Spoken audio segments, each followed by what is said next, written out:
Hello everybody, my name is Diana Gutierrez and I'm here to talk about the importance of teaching pronunciation in the EFL classroom.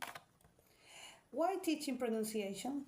Well, there are several reasons, but the main ones are because bad pronunciation can cause misunderstanding, for better job opportunities, for personal satisfaction, or to achieve a more effective communication or for cultural aspects. There are important reasons to teach pronunciation.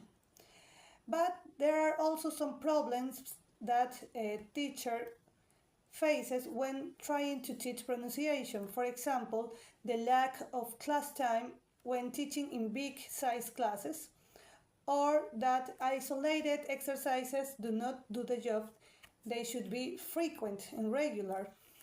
A lack of a clear guidance in textbooks or course books and methodology for teaching pronunciation, and sometimes non-native English teachers may not feel very confident about teaching pronunciation.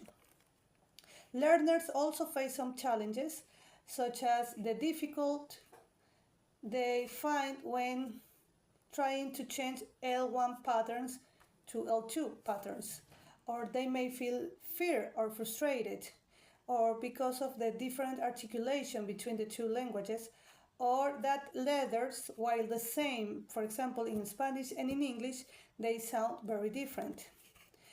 There are some factors that affect pronunciation, and native language is a main one because it greatly affects communication.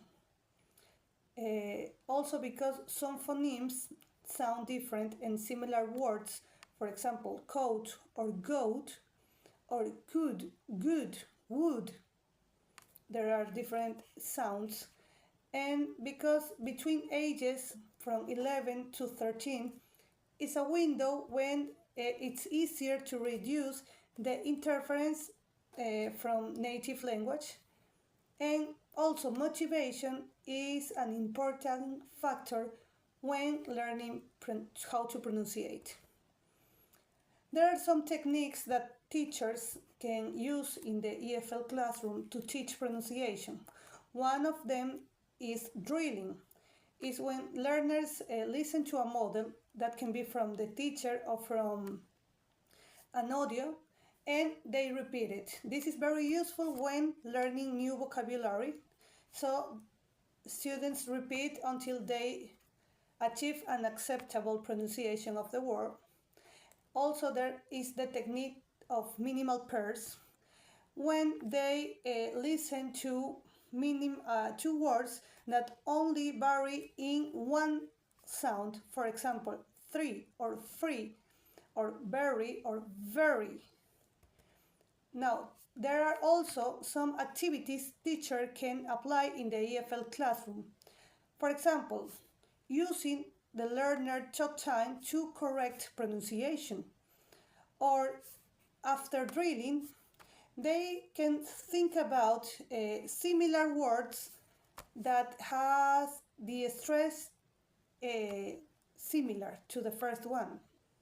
For example, cooking, losing, choosing. Or they can find words that rhyme with the same vowel sound. For example, line, mine, fine. Or to repeat a whole sentence with the whole class, stressing the right words. So this has been all for now. Thank you.